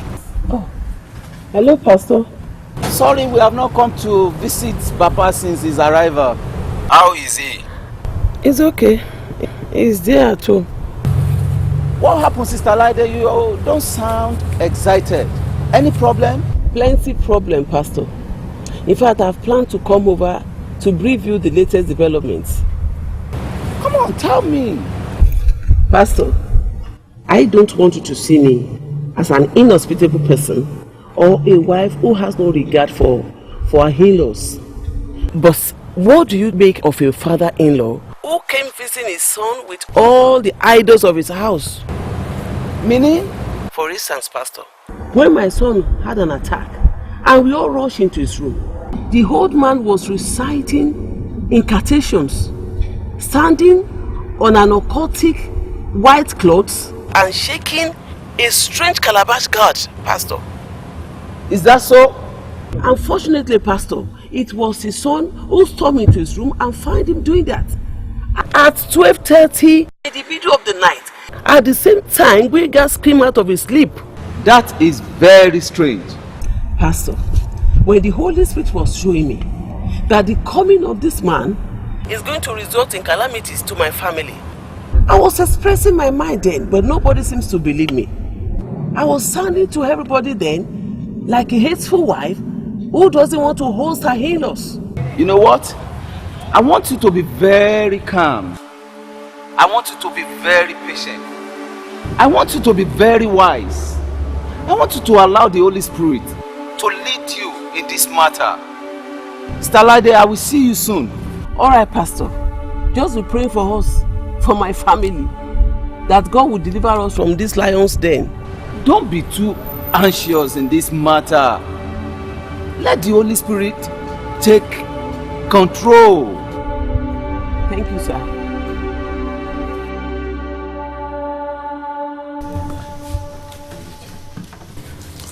Mary. Yes, Daddy. Go and call Grandpa that the food is ready. Okay. Where are you going? I'm going to go call Grandpa. Come on, sit down. Only why? I just don't want her to go to that room. Why? You don't want him to eat? Let somebody else go. I don't want them in that room. It is too dangerous. It is dangerous for my children to go and call my father for dinner? But what is wrong with you? Eh? Why are you so sentimental? Who knows what Baba is doing in that room right now? Maybe he's reciting some incantations or spell. I don't want my children to go there. Okay, you go and call him. Tell him the food is ready. It's better you go. You are embarking on a very dangerous journey, honey. Bami. Mo ṣe ní kí wá pè yín náà. Ẹ wọ́n kó kalẹ̀ o, ayé yín o. Ẹ wá jókòó báyìí. Ayé yín o. Ẹ pẹ̀lẹ́. Ṣé ẹ sùn dáadáa? Òórùn la gbọ́ lókè. Mo sùn. Ẹ pẹ̀lẹ́. Ẹ ṣé. Ẹ pẹ̀lẹ́. Ìyá Gbóyèga sọ jíṣẹ́ fún ọ pé mo ní kó má bínú. Kò jíṣẹ́ kankan fún mi. Gbọ́, ó bá mi sọ pé mo ní kó má bínú pé gbogbo tí mo ṣe kò fi sòsùn kò fi rárá. Ájọ ọmọ mò ń ṣe. Sórí ọ̀rọ̀ àwọn agboolé ọba Òjébolo. Bàbá mi, ẹ má lọ síbẹ̀ yẹn. Ẹ má lọ sí ọ̀dọ̀ àwọn ẹgbẹ́ tàwọn ará ilé ẹjọ́ bọ̀rọ̀ ẹgbẹ́ sílẹ̀. Oúnjẹ lẹ́wà jẹ. Ó ti gbọ́ Ládé ó ti gbọ́ mi. Ó dà. Ó lọ gbọ́ ẹ̀. Please serve. Ẹ wá jẹun. Ẹ pẹ̀lẹ́.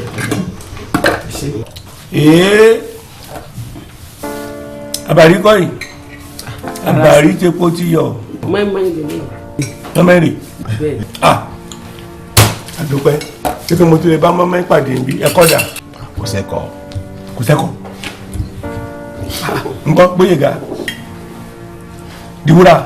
Mọ́kọ́ládé. Ẹ̀yin náà jókòó. Ẹ mọ bu mọ́mẹ́ sán. Kò sẹ́kọ̀. Children.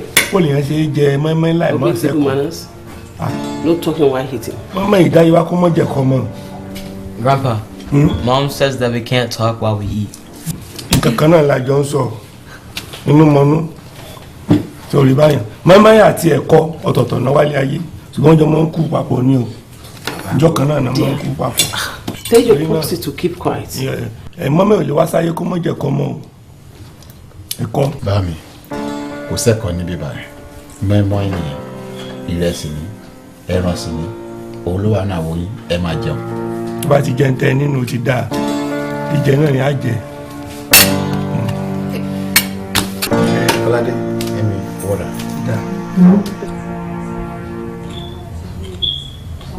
Àndélé. Bá mi. Ẹ̀rù rúgbó. Èyí ti fẹ́ tán o. Torí gbàwọn tán ṣe ń bì kò sí tó nítumọ̀ ń bẹ. Àrí ìwé sọ pátápátá náà ń sọ. Tòkútọ̀ náà tó látàárọ̀. Ajíbógun kárẹ̀. Àwọn èèyàn ti péjọ báyìí. Ilé Balógun lókùn táwọn èèyàn ti mọ ń wòran ní ìsìn. Ìtẹ́ ló ra fún wa. Gbogbo bàjẹ́. Ẹ̀ta ni ó wá tún ṣe. Gbígbé tó gbé lọ báyìí ni ọ̀dà padà. Ẹ̀kọ̀ọ̀kan tá a wá fẹ́ wòran lálọ́ Ilé Balógun. Ìka máa wo kóòtù àṣepa. Àti wọ́n sọ ìtàn bí ìtàn ìrìnkèrindò nínú gbó elégbèje. Peace be unto this house. Pastor. Good evening. Bá mi, àwọn àlùfáà ìjọ wa nìyẹn. Kò ṣe Olúwa o. Dikin Lambert ni àwọn ní ọ̀gá àwọn ọkùnrin ìjọ. Mr. Adédù náà nìyẹn, ọ̀gá àwọn akọrin ìjọ wa. Ẹ ṣé. Olúwa kún wa lérè o. Thank you, sir. Àwọn ìṣe lásán o. Ẹ ṣé wo. You're welcome. Welcome to our humble city.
Hello, Dedu. What are you doing? You're not yet asleep. Something like that. Me too. I'm missing you. I thought you would escort me to the car when I came to greet your father. No, I could not do that since you came with the pastor. No, baby. I told the pastor and Dikin Lambert to go, that I'll come after them. I was waiting in the car, hoping you would come out. What? I never knew you were waiting outside the house. Didn't you catch the signal I was giving to you? What signal was that? When I left my bag and I came back to pick it up. The eye contact signal. I'm sorry, I didn't catch it. So I left after waiting for about 30 minutes. What? Really? So, you will compensate for that this evening. I'll be waiting for you by 4 p.m. There is workers' meeting in the church. Workers' meeting is at 6 p.m. Besides, I will tell the assistant choir leader to stand in for me. You must come this evening by 4 p.m. I'll be waiting. Promise? Promise. Good night, darling.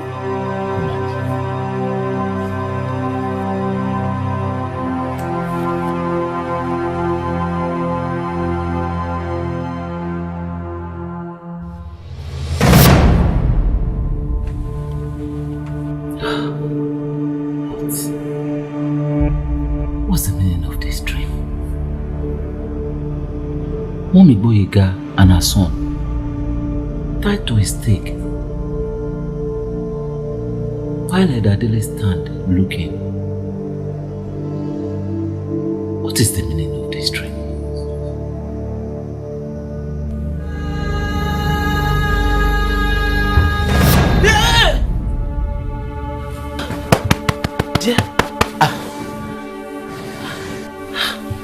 God. What is it? Why are you panicking? I don't like the way I'm feeling. I had a bad dream. I can't even remember what I saw. But it's like somebody was pressing me on the bed and was trying to choke me. What? It was a dream. What do you want us to do now? Now I'm convinced there is presence of evil in this house. Which evil again? I know you may not believe me. I know you may think I'm suspicious, but take it or leave it. There is presence of evil in this house. But is it until I die that you believe me? I told somebody was trying to choke me on the bed, still you don't believe. Dear, you say you had a dream. Will I go into your dream and fight the person? Or what do you want me to do? Okay. Henceforth, I choose to fight this battle alone. Okay. Please yourself.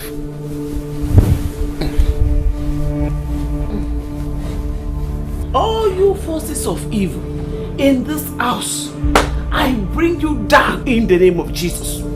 I bring you down in the mighty name of Jesus. All manipulations of the powers of darkness. The fire of the Holy Ghost consume you right now in the mighty name of the Lord Jesus Christ. You are consumed in Jesus' name.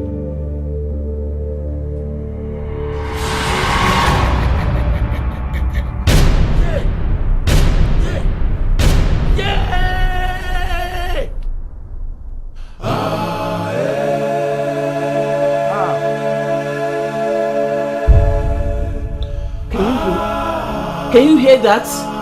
Hi! Immediately I started praying, Papa started shouting. I hope you are now convinced that Baba entered this house with a lot of evil. As for me, I will intensify my prayers.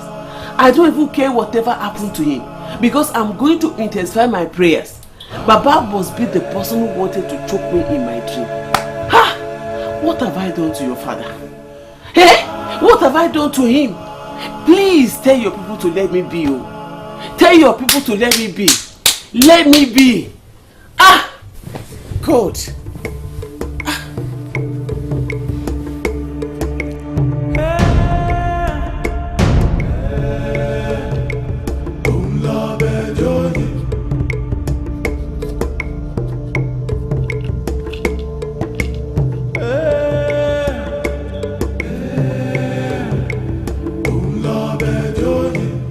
Ayíkáyíká lọmọdé ròde alágẹmọ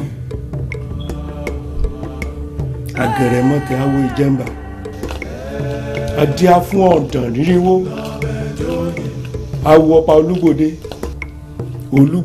ògiri olú àgírí olú awo ọba ẹlẹ́ǹta àgbáyíkáyíká mo sádiọ́ ooo òfin òkò awo ọba ọ̀pàpàpàbídà wọ́bìdà sígbó ojú òkè tata wẹ́wẹ́ kó mọ́ta ojú òkè tóyin ìgàn kó mọ́ dùn ojú òkè ta òyìn rí orí àtẹ kó mọ́ bẹ́wì ọmọ péjọ. Bámi, bóyá lẹ mọ̀ kí gbogbo àwọn òrìṣà àti àǹjọ̀nú tẹ gbójúlé wọ́n ti dójú tì. Bámidélé, ó sì bá gbogbo ètò jẹ́.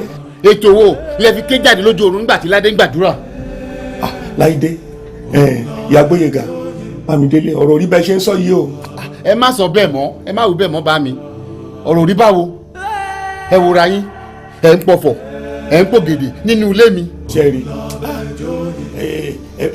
ẹ bá ní sọ̀rọ̀ orí bẹ́ẹ̀ ṣe sọ yìí. Àwọn ìdílé ọba Òjègbò. Ẹ má dárúkọ àwọn ọba Ìjẹ̀gbòlò mọ́. Àwọn ìdílé ọba Ìjẹ̀gbòlò wo lẹ́tẹ̀ ń parọ́ mọ́ gbogbo gbà. Mi ń parọ́. Bàbá kí ni mo fi ṣe yín gan? Ìyá Gbóyèga, o ò ṣẹ̀mí o. O ò ṣẹ̀mí o. Tọmọtọmọ mo nífẹ̀ẹ́ yín. Ẹ nífẹ̀ẹ́ mi tọmọtọmọ lẹ fẹ́ pa mí lójú oorun. Irọ́ kò ṣẹlẹ̀ rí, wàá sọ́kàn mi rí, n ò rorú ẹ̀ rí. Ọ̀rọ̀ rí bẹ́ẹ̀ ṣe ń sọ yìí o. Ọ̀rọ̀ rí bẹ́ẹ̀ o. That is it. I've had enough. He leaves tomorrow morning. To where? Anywhere. To wherever he'll be free to practice his witchcraft and wizardry. He leaves tomorrow morning. Dear, we need to be patient with him. I know you will not be able to take your stand for your children and wife. I knew it. But this man leaves tomorrow morning. You either choose him or your family. Dúró Ìyá Gbóyèga.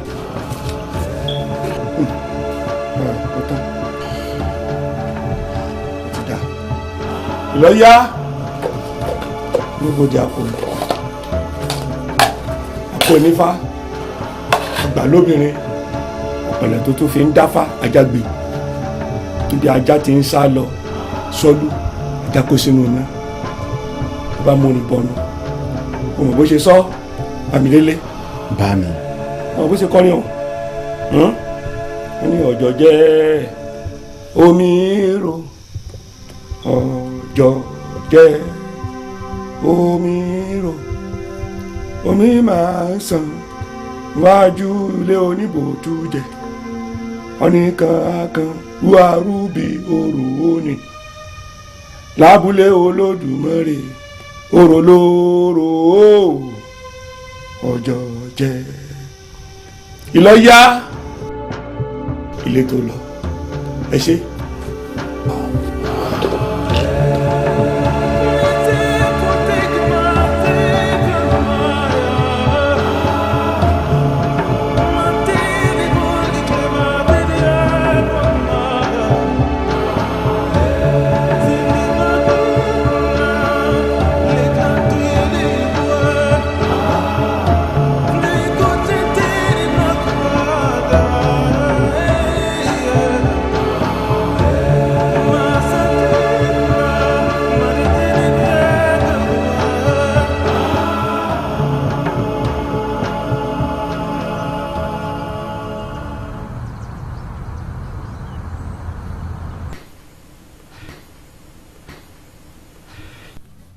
I got your call this morning.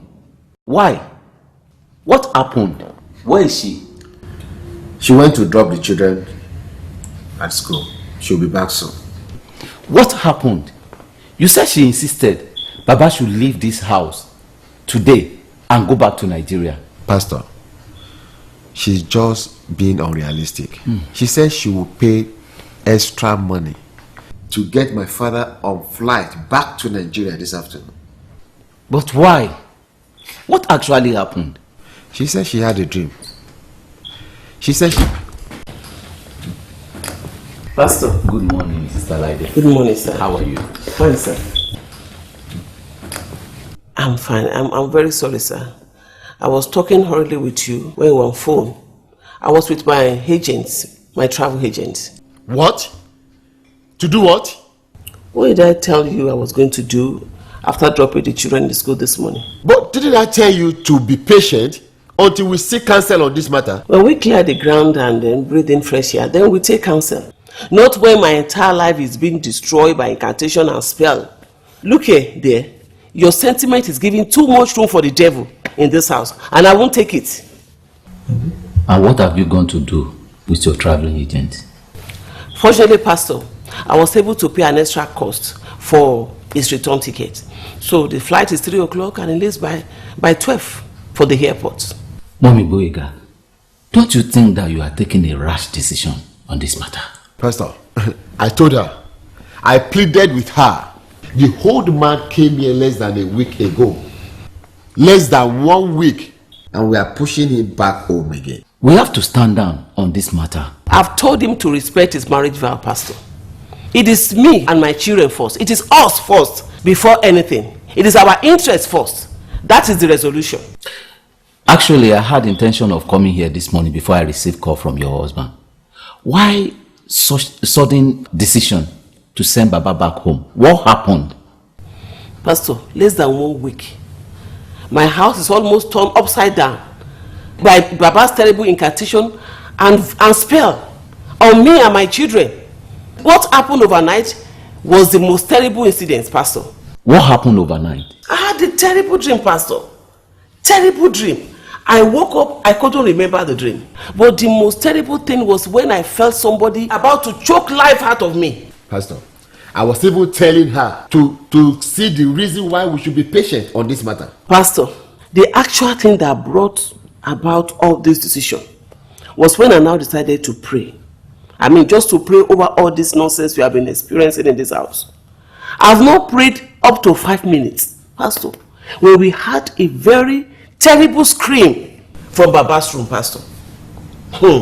He now went there to see what was going on, and he met his father reciting incantations and performing some rituals. Really? Yes. Ritual? That was not his first time, and that was not the second. And what did he say? He lied again, Pastor. He said he was fighting with some people, some opposing royal family in their village. Then I said, okay, I think I've had enough. He needs to go back and do the fighting. What shall we do now? Nothing, Pastor. We can do nothing. The man is leaving today. I've had enough. We love him. We send money to him from time to time. But how can darkness and light coexist? It's not possible. Pastor, I'm very uncomfortable treating my father this way. I got him a 2-year visa to come to the US. I bought him a ticket and schedule is going back after 4 months. This old man celebrated his coming to the foreign land with his friends and relatives, and you know about it. Sending him back to Nigeria after spending 1 week in this state, is that not disgraceful? Is that not shameful enough? Lady, my father is going nowhere. Why do you love your parents more than your children and wife? Eh? Listen to me. If you are to be your father and your mother, can you send them back? Can you send them into disgrace and dishonor them? Can you send them back home the way you want to do to my father? My father can never do that. My father can never do that because he is not an idolater. Last year, your mom spent 2 months with us. I took her to the mall. I even took her to the cinema. Your mother hostess church senior citizen in this house. I did shopping for her. Why are you so cruel to my father? Even if my father is an idol worshiper, you married me from his house for God's sake. Elder Dele, calm down. Don't calm him down, Pastor. Don't calm him down. Let him keep firing like a machine gun. Like me? Firing like a machine gun? That is the most stupid thing you have ever said, Lady. And that is the most stupid step you have ever taken in your entire miserable life. Yeah!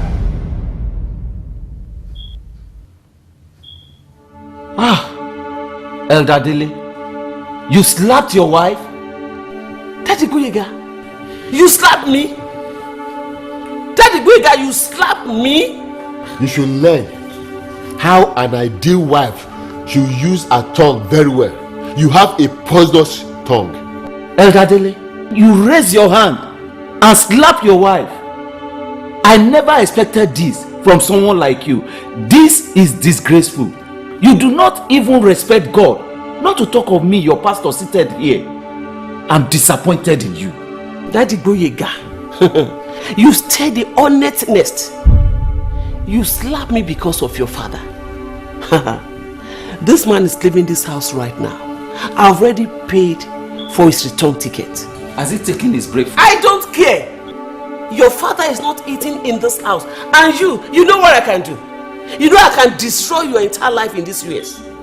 I can sue you and claim ownership of my children. And I can claim monthly allowances from you throughout your entire life. I can call the cops on you and accuse you of domestic violence. And you know what that means? No, Sister Laide, you will do no such thing. Think about your children and think about your future. You will give the devil no further chance in this family. Pastor, that is the only thing standing between me and the madness in me right now. My children, they are the ones stepping the madness inside of me right now. Get that man out of my house before 12.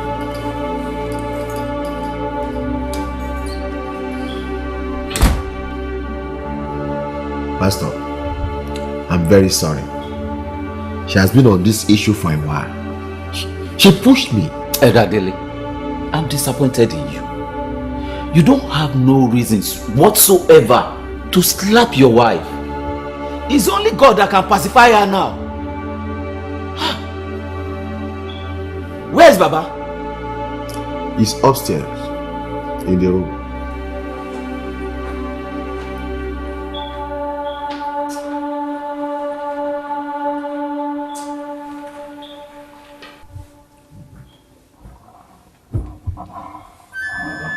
Ẹ káàárọ̀ alàgbà. Ẹ káàárọ̀. Ẹ pẹ̀lẹ́. Ẹ kú ọ̀rọ̀ ìlú. Ẹ ṣé. Ẹ ṣé. Alàgbà ṣe rí. Mo bá ní tó ń ṣẹlẹ̀ yé mi, irọ́ ni mo pa. Kò yé mi. Ṣé ìtìjú kọ́ ni? Èmi ti tẹbí tará àtàwọn aráàlú tán gbàlù tán gbàjó tán ṣayẹyẹ fún Lájíbógun pé mo ń lọ ìlú òyìnbó. Ọba ìlú gan rán èèyàn wá sí ayẹyẹ tí mo ṣe pé mo lọ lóyìnbó kí n tún wá kẹ́rù wọ̀lú láì tí ìpéjọ́ méje. Ṣé wọn ò ní sọ pé ṣe ni wọ́n dá mi padà níbodè ìlú? Bàbá, kí ló dé tẹ̀yin náà ń pọ̀fọ̀ tẹ̀ ń pògèdè tẹ̀ sì ń ṣètùtù lé wọn lórí nínú ilé? Alàgbà, mi ò pọ̀fọ̀, mi ò ṣètùtù lé wọn lórí. Olóyè àfọ̀bàjẹ́ ni mí nílùú Àjíbógun. Orí oyè tó gbóná jaja sí ni. Orí oyè tó gbóná jaja ní nídìílé Ọ̀págbadé. Torí pé lọ́dọ̀ mi ni Àdó Idẹ ojúbọ Ìtẹ̀gbá wà. Gbogbo agbára tá a bá sì ní la gbọ́dọ̀ fi dáàbò bo Àdó Idẹ ọ̀hún. Èmi gan bí mo ṣe wà yìí inú ewu ni mo wà torí orí àga gbóná ni mo jókòó lé. So báwo lẹ ṣe wá ń dáàbò bo Àdó Idẹ ọ̀hún? Alàgbà, ogun ni ogun abẹ́nú gọ̀ǹgọ̀ ni. Àwọn ìdílé ọba Òjébòlò gan wọ́n ṣì wà lórí ọ̀rọ̀ yìí. Wọ́n wá bá mi lójú àlá lóru ìjẹta. Wọ́n wá bá mi lórí ọ̀rọ̀ Àdó Idẹ yìí náà ni o. Àmọ́ mo fàbùkù kan wọn, mo fi wọ́n ṣẹ̀sìn lójú ọ̀run. Wọ́n lérí wọ́n lérùn sí mi lórí ọ̀rọ̀ Àdó Idẹ yìí. Jíjí tí mo jí báyìí ní bá dìde ni mo bẹ̀rẹ̀ sí dá ìpè padà sọ́dọ̀ elépè, dáyàjọ́ padà sọ́dọ̀ aláyàjọ́. Òun ni mò ń ṣe lọ́wọ́ tí Délé fi wọlé. Ó láwọn ni mò ń ṣépèlé lórí. Wọn àti ìyá Agbóyèga láwọn ni mò ń ṣètùtù lé lórí. Bàbá, ìyá Agbóyèga sọ pé bí àwọn ṣe jí lóru tí wọ́n sì bẹ̀rẹ̀ sí gbàdúrà láti kọjú kọ àwọn ẹ̀mí tí wọ́n bá wọn jà nínú ẹbí yìí, bẹ́ẹ̀ lẹ fi gbé ta nínú ìyẹ̀wù yín. Alàgbà, èmi ò mọ̀ o báwọn kan gbàdúrà lóru o, bí wọn gbàdúrà lóru o mi ò mọ̀. Àmọ́ olóyè Olúòjé ìdílé ọba Òjébòlò àlá lèmi lá lójú oorun tí Olúòjé ìdílé àwọn ọba Òjébòlò tó wá bá mi tó gbá mi létí lẹ́ẹ̀mẹ́ta lójú oorun. Ariwo etí gbígbá lèmi pa tí mo fi tají, bóyá igbe òun ló gbọ́. Bí tí mo sì ṣe tají n bá tún dìde, mo bẹ̀rẹ̀ ìjà ni mo bẹ̀rẹ̀ sí ránṣẹ́ padà síbi tó ti wá. Ohun tí mò ń ṣe lọ́wọ́ rèé tí Délé àti ìyá Gbóyèga tó fi wọlé tó fi wá bá mi ipa wọn ni mo ṣe pèlè lórí. bàbá ṣé kò ju báwọn náà lọ. alàgbà kò jù bẹ́ẹ̀ lọ kò jù bẹ́ẹ̀ lọ bó tilẹ̀ jẹ́ pé láti ìgbà tí mo ti dé ìyá Gbóyèga kò fẹ́ràn mi bẹ́ẹ̀ ni kò jẹ́ káwọn ọmọ tiẹ̀ wá kí mi kò jẹ́ kán bá mi ṣeré. Délé ńkọ́ ṣé òun ló ṣàgbé mi lọ sí ìdíkọ̀. rárá bàbá èmi mò ń gbé yín lọ ìdí ọkọ̀ òfurufú. ẹ̀yin ni. ìwé ọkọ̀ yín ńkọ́. wà lọ́wọ́ Délé gbàtí mo ti dé ló ti gbà lọ́wọ́ mi. ọ̀dà bàbá ṣé ẹ ti ṣe tán báyìí. mo ti ṣe tán. ẹ jẹ́ àtètè máa lọ káwọn bá pẹ́ dé ìdíkọ̀. ọ̀dà. ẹ lẹ́ bàbá. ọjọ́ jẹ́ omi rò omi kan kan ní ọjọ́ òrodò mọ́ ṣẹgbẹ́ ọ̀nìkan kan wúwa rúbi òrò ní lábúlé Olódùmarè òrò lóró ọjọ́ jẹ́. Yeah. Hi, Ajibogun ya. Ish. Yeah. Ẹgbẹ́rún mi. Bàbá ẹ ní sùúrù bàbá kí lẹ̀ ń ṣe ẹ fẹ́ gbẹ́rù àgbàlagbà wa máa ṣe bí èwe kọ́ ẹ dìde ńlẹ̀ jẹ́ àlọ́ ọjà rí bàbá ẹ lẹ́. Jọ jẹ́.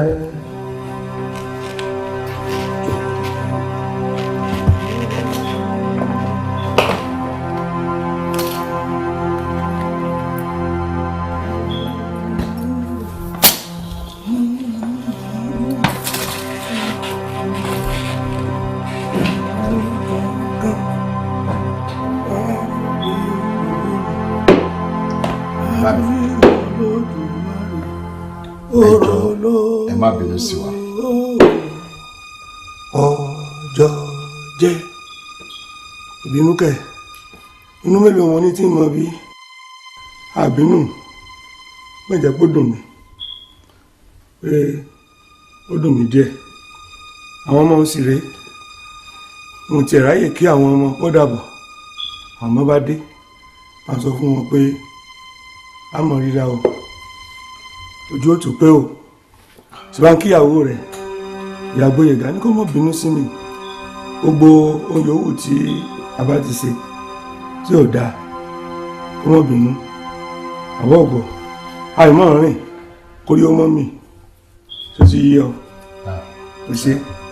àwọn àlùfáà wa ní àwọn pásítọ̀ àwọn làwọn máa gbé ní airport. bẹ́ẹ̀ ni wọ́n ti sọ bẹ́ẹ̀ báwọn gbé mi lédè kọ́ ó ti dà kò ṣe. passport yìí nìyẹn. gbogbo bàtà ń bọ̀ gbọ́ ẹ̀ náà sàn béèrè sá náà ń béèrè sá kò ṣe o ọtí dá gbogbo ohun tó ṣókùnkùn níwájú èèyàn kedere ló wọ̀n níwájú Ọlọ́run gbogbo ẹ̀rí gbogbo ohun tó ṣókùnkùn sì ń bọ̀ wá hàn kedere tó bá yá báńkì Gbóyèga ní ọmọ bínú sí mi o ó ti gbọ́ à ń ṣe àwọn ọmọ náà pé láyọ̀ lápàdé bàbá tí kù á jẹran tó tẹ́rìn bàbá sì wà láàyè bó bá ṣe é ṣe á ríra mọ̀jọ jẹ́ o.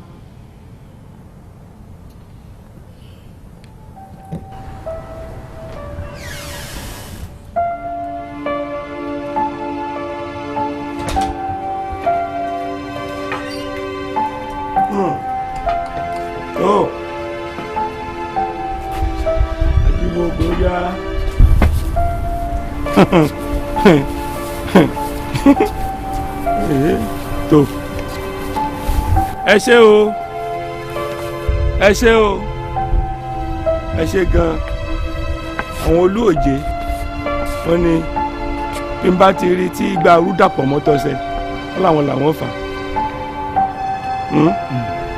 wọ́n ní tí n bá gbúròó ìbọn àwọn làwọn yìn. ẹ̀yin ará ilé ọba Òjégbòlò tó àrọ́wọ́ yín o ẹ ṣé o Olúòjé oníṣẹ́ yín jẹ́ o ìyá Kẹsàn-án àrọ́wọ́ yín ẹ ṣé o ó mọ̀ ṣe o ẹ̀yin ará ilé ọba Òjégbòlò ẹ mọ̀ ṣe o àrọ́wọ́ yín o ẹjọ́ yín kọ́ o ẹjọ́ yín kọ́ ẹ ṣé o adúpẹ́ o ìyá Kẹsàn-án Olúòjé adúpẹ́ ẹ ṣé o.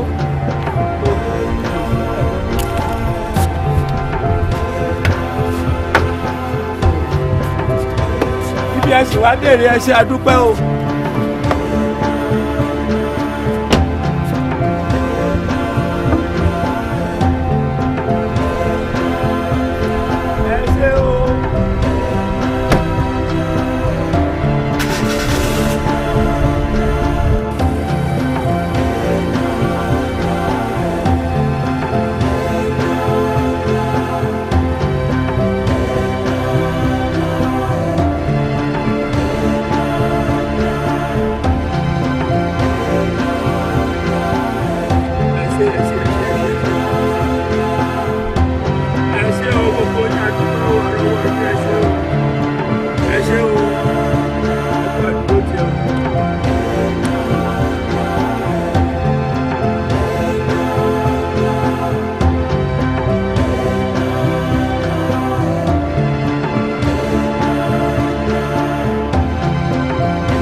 Now that your father has been sent back, and there's nothing keeping you away from the short vacation we discussed, can we fix it now?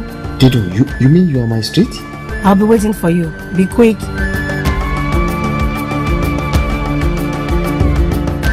Àwọn ará ilé Akérèjọ gba kíka ni etí méjì ló gbà mí ó sì gbẹ̀san yìí bó sojú àlá bó sojú ayé ń gbà tèmi padà. ẹrù jẹjẹ fíìmọ̀ nàkànàkàn ó ẹrù jẹjẹ sọmọ́nù bí òkò ẹrù jẹjẹ sọmọ́nù abájọ.